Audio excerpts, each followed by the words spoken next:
I mean Ibrahim Traore. Captain Ibrahim Traore. Yeah, he's everyone's darling right now, but not the darling of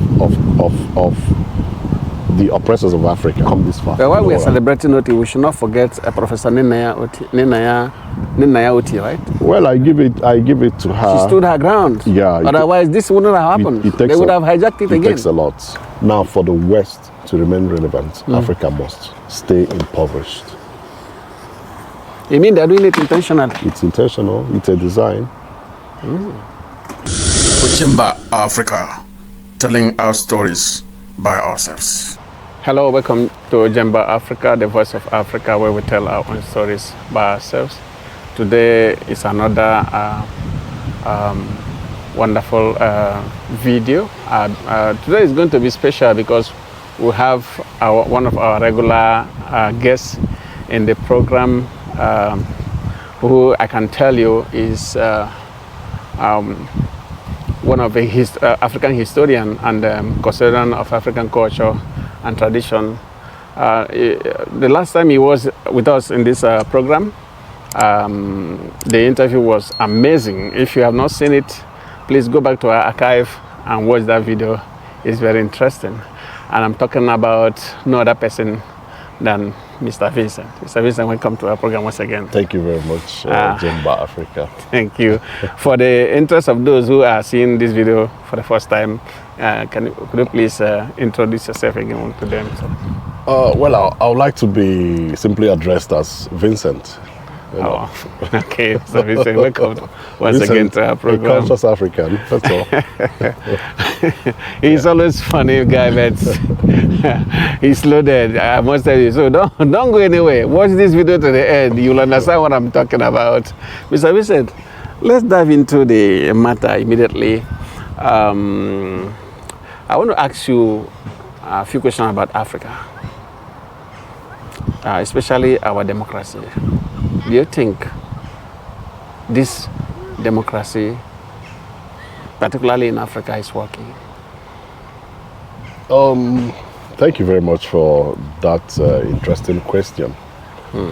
First of all, we will start by, giving the layman's definition of democracy.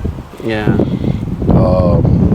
During our government classes, during our secondary school days, democracy was defined as the government of the people, for the people, by the people. That's the idealistic definition of that concept called democracy. So you can see that it is no democracy. It is no democracy at all.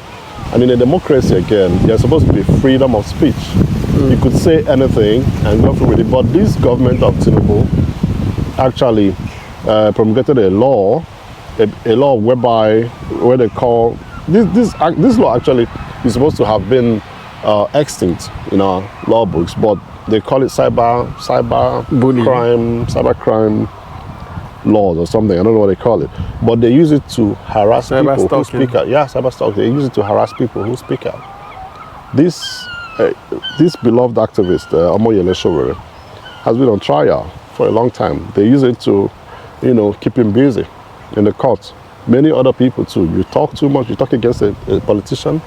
But during President Jonathan as president, these people in power today, under the AC or APC then, said worse things against Jonathan and nobody was arrested or jailed. But today, people cannot even protest. If Nigeria is not practicing democracy, what about other African countries? Are they doing the same? Well, other African countries, like I said, they like to copy. We like to copy. Look at America, as a role model of a free society. But which African country is practicing democracy? Our neighbors there have got military. The military came back, of course. Now they say Nigeria is too big, to experience a military incursion again. Since democracy is not working, will you suggest military takeover? No, that's a very sensitive question. I might have my personal opinion.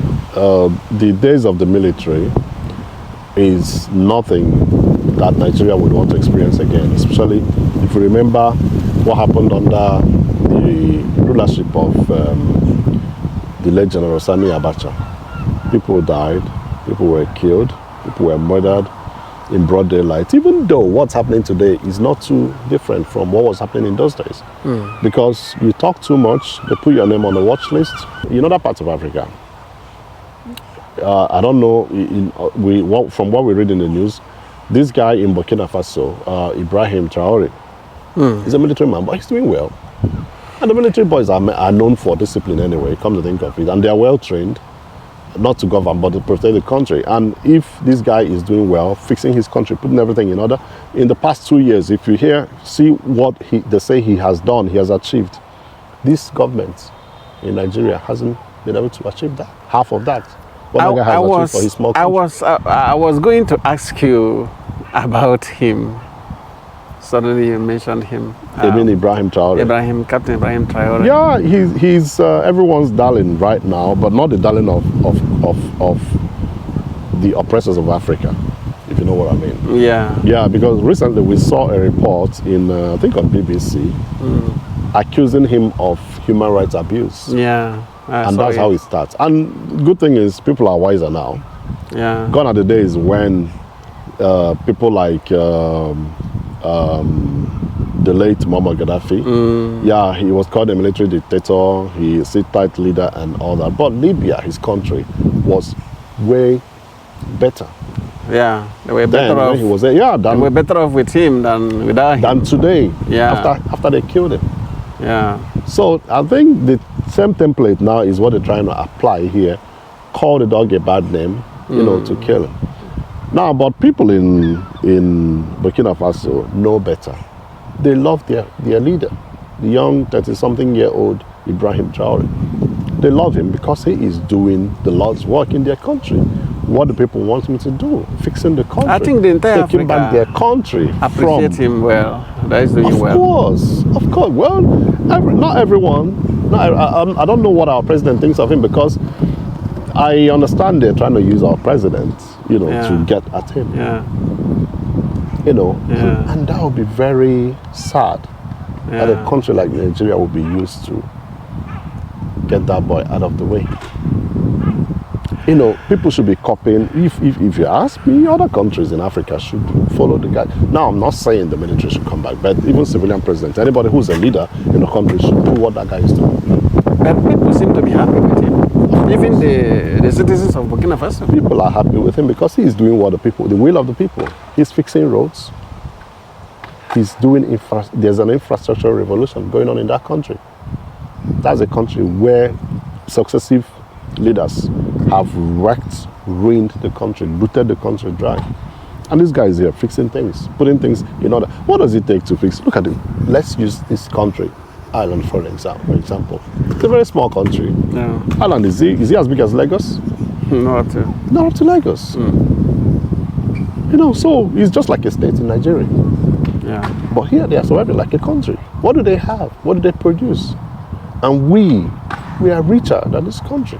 But we can't manage what we have. Yeah. We have lots of solid minerals, you know, embedded in our soil. We are blessed with a good weather. We have the best of everything. But we have the worst of leaders. There was a time it was rumored that they tried to assassinate him. I mean, Captain Ibrahim Traore. And I saw people taking to the street protesting everywhere. But I noticed that leaders, African leaders, none of them said anything. Are they intimidated by his performance or what? You know, you hit the nail on the head. If you call it intimidation, just use yourself as an example during your school days. You know, that guy in your class who always comes first or who always makes the best results. Yeah, much as you admire him, sometimes you wish to be like him, or sometimes you feel a pang of envy. Say, oh, I wish I was this guy. Or they want to announce the result again. You say, oh, it must be that guy again, the same guy. Sometimes you say, what does it think it is? There could be envy on the part of other leaders, African leaders, because of the level of support and love, the massive love he enjoys among his people. Not many leaders in power enjoy that. That guy can walk in the market like P2B. You know, a leader loved by his people. You would know. He doesn't need security to walk among his people. You see him, he's down to earth. He relates with them one-on-one. You know, how many African leaders can afford to do that without security men blocking the front? Tinubu was in Benue State the other day where they killed a lot of people.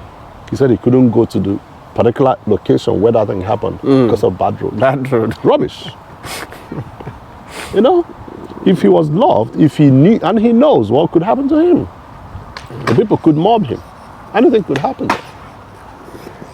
Now look at that cowardice. He left. He said no, he couldn't go without shame. What is it that you think that the world got wrong about Africa that you will want to correct if you are given the power? Of course, it's simple. Yesterday I was watching CNN and I saw what you see usually is images of hunger, disease-stricken, poverty-stricken children. I saw a child, a little toddler, with flies, you know, all over his face, and that's the image that they like to portray of Africa. Africa, yeah. Sometimes where I work, so look, I enjoy that. I like to be underrated most times, you know. Now, where I work, I asked a question the other day, and someone actually thought I didn't know, coming from Africa, the Africa they know, they see on the media. You know, I probably come from one village, I've probably never seen a computer. Living on that tree or on top of the tree. Stuff like, you know, wonderful. And she was telling me how to use, how to send an email, how to copy, you know, send an email, you do this, okay, now you copy this, you do this, you click this. I had a good laugh. I said, okay, thank you very much. You're so kind. You know, and that's what they think. That's how, it's fine. It's okay for them to see us that way. Like, the joke is on the person seeing an African that way. Africa, it's funny. I don't think it's right. Go to my Nigeria. That is funny. For instance, it's funny. No, but Africa like I said, is not in that level. No, we've gone past. Go to my Nigeria. You see Tesla in America. The next day you see it in Nigeria.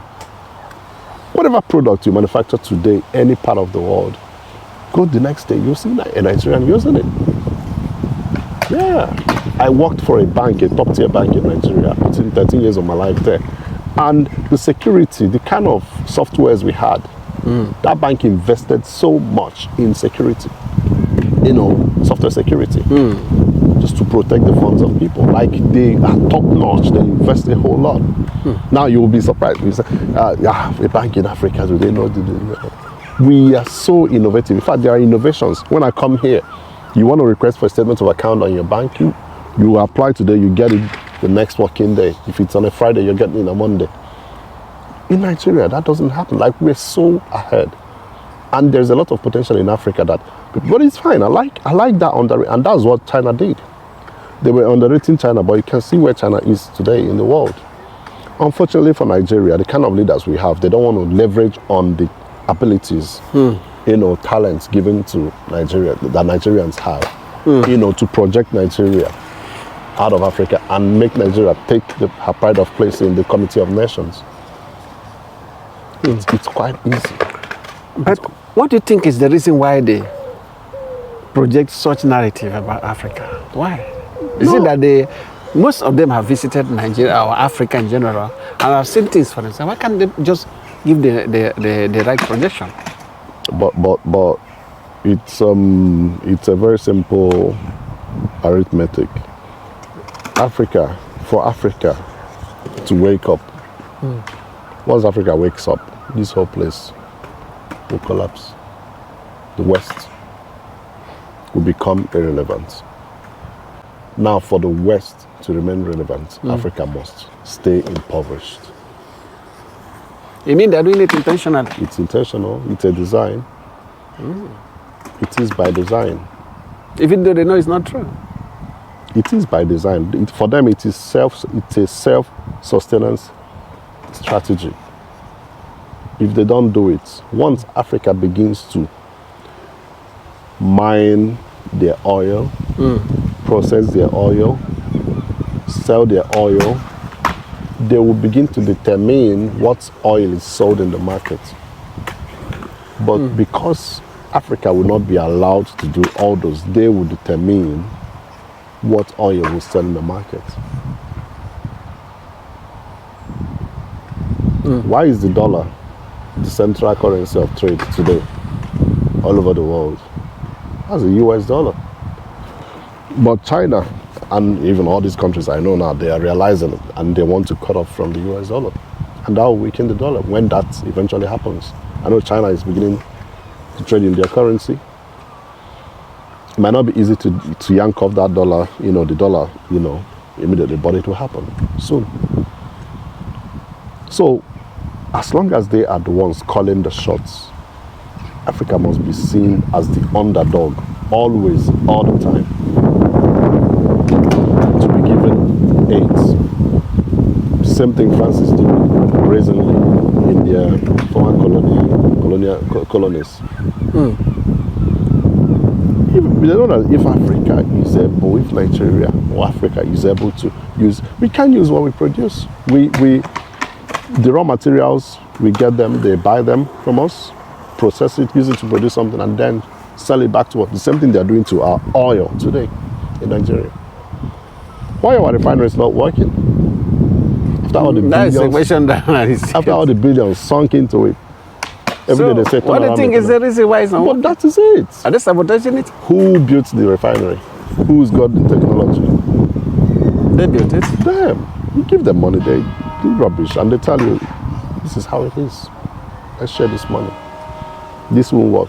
And of course, if you are in Nigeria and you say no, you can't do it yourself, of course. Who does the best roads in Nigeria? Julius Berger. From where? From Germany. Do we have indigenous road construction? Yes. Do our leaders patronize them? Maybe sometimes when they want to. But if you want to do some quality construction, it has to be a foreign construction company. Because they have better technology. They know it better than we do. Even if you know it, you cannot finance it. You don't have the equipment. The equipment must be bought from them. In fact, the bottom line is an industrialized Africa will be a new Africa. But they don't want that new Africa. So just make sure Africa never becomes industrialized. Ordinary power. Do we have steady power supply?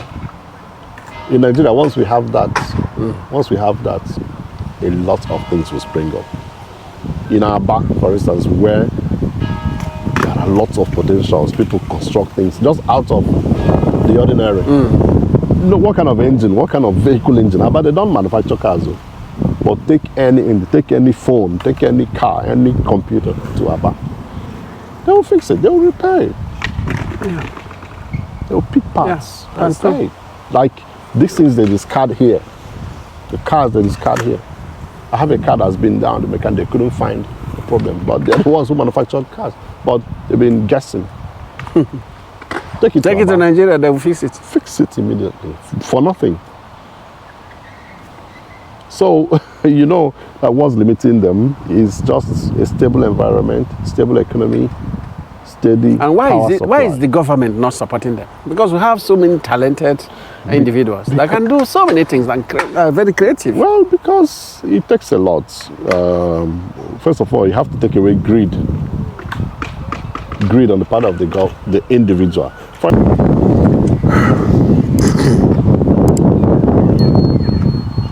What is the way out?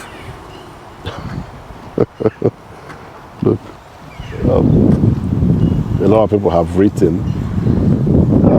They know the way out. The solution is there. The way out for any leader in Nigeria is just to go and read the problem, the trouble with Nigeria, written by Chinua Achebe. The trouble with it's a small pamphlet. Have you read that book? No, I have not seen it. That's the way out. The trouble with Nigeria. The trouble with Nigeria. It's a small pamphlet. It's an easy read. If you're scared of books, don't be scared. It's not big. It's not as big as his usual novels. I'm good at reading books. Yeah, it's a small pamphlet. No, I'm talking to our Nigerian leaders now. Oh, okay. who they probably have suffered bucophobia. They don't read. They don't read. But this is a small pamphlet. Read that, you will understand the problem of Nigeria. Maybe you can tell them again. The title of the book is The Trouble with Nigeria. The Trouble with Nigeria. Yes. Written by the Reverend Ojemba. I'm sure they've read it. They know it. That's it. He said the problem of Nigeria is leadership. Nothing else. Peter said it. Leadership. He said when you stop corruption from the leadership. If you make, I can talk till tomorrow. People have been talking. I'm not the first. I'm not going to be the last. Well, we need to be talking. Well, we keep talking. And I'm saying it. And I'm just recommending that book. Time, just go and read that book. There's a lot of hypocrisy. There's a lot of greed. In Abia State today, you saw what happened in the last 8 years. Yeah.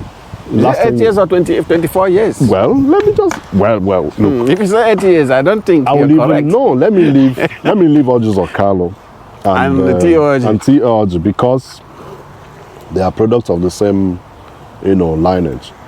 I'm talking about Wamba, my brother, Okezibazu. Yeah. And he's planning to come back. In Wamba, I don't know if it's... They are planning to come back. They had a meeting last time. They had a meeting. They said they are taking back. He's fooling himself. Again. He is fooling himself. If he tries to come out, anyway, he wouldn't dare try that. He wouldn't dare try that. To run against who? Alex Oti. Oti, who is doing well. Oti, who suppressed his personal desires for money and is working for the people.